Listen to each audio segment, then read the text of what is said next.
Hi everybody and welcome to the Flute Practice. Today I am coming to you from a very different place in my house. As you can see behind me, the piano room. And we are finally tackling that part 2 of this improv series that we've been doing. I know it's been a long time, but I promise you that I've been working really hard to develop a strategy that I think is really great for learning how to improv for beginners. I've been doing this with almost all of my students and most of them really love it. Some of them not so much, but most of them really love it. Let's go check it out.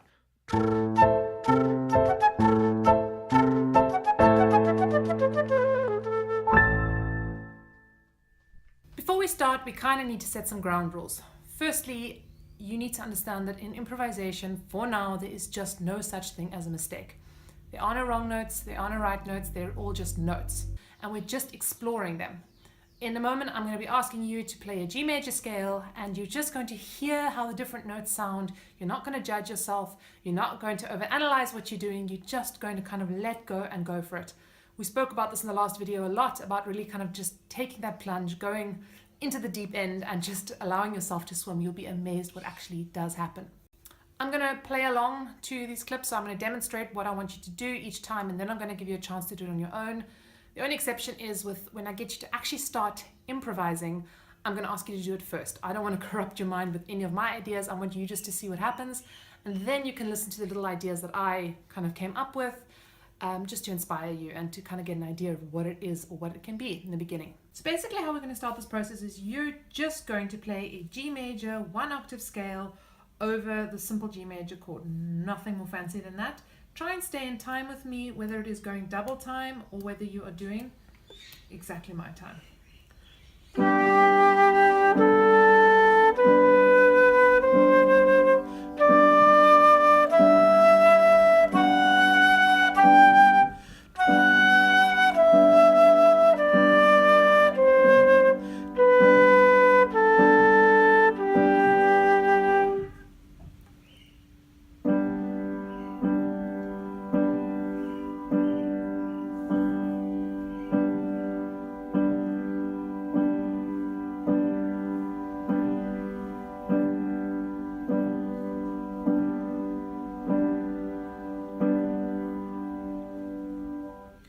Good. Now you can do the arpeggio as well, so you can just be playing the notes of the arpeggio.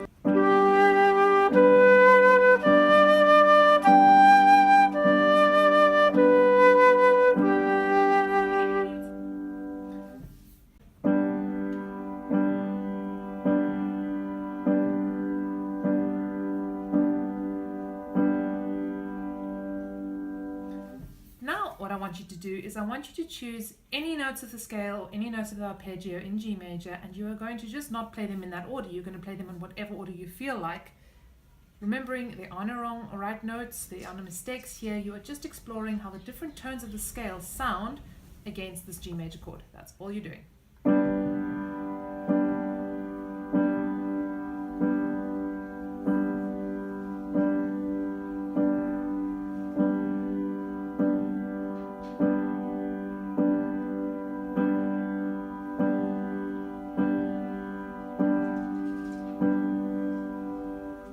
Good. You can go back, repeat that little section a few times, just getting into it, just really feeling it and practicing just letting go more and more and more. Once you kind of get comfortable with this, we're going to start moving through some different harmonies. I want you just to start the way we did and just experience this harmony change, not thinking about it, not analyzing it, not worrying about it at all. Just allow yourself to feel it.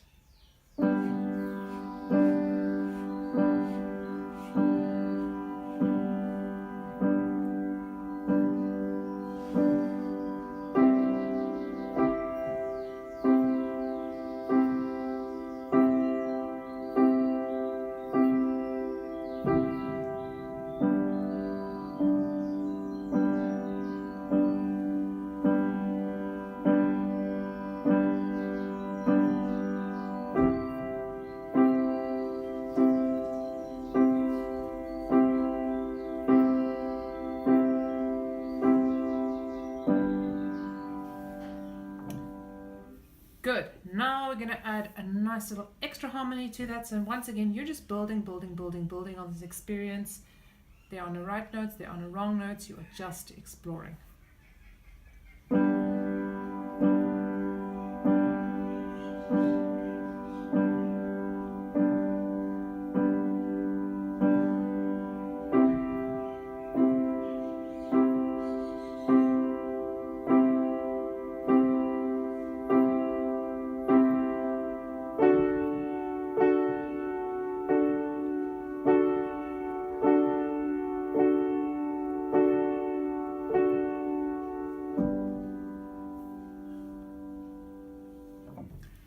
encourage you to go through those 3 steps a few times if you really need to just get comfortable with this. So going through first just the scale, then playing any notes of the scale in any order, then starting with the first little harmony change and then the second harmony change. I'm now going to try and vary this accompaniment a little bit for those of you who feel comfortable, feel confident, and we're just going to have a little bit of fun. So I want you just to completely let go and see where this melody takes you.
Some basic tips about this: you might want to end and begin on G. The reason is, obviously, we're in G major. You can also choose any of the harmony notes, so the G major chord, so you can have G, B, D, any of those notes. You might want to even just experiment and explore and see what happens when you play an F sharp, for example. Very often you'll hear, especially against that G major chord, that F sharp wants to go to the G. It usually wants to resolve to the G. So just experience what notes want to move forward and go somewhere, and what notes feel kind of quite stable and like they belong. All right, everybody, that was just another little bit of this improvisation journey that we're all on. I encourage you to go back, listen to the little clips of music again in this video, and just keep practicing. I am going to be making some MP3 tracks for all my patrons on Patreon.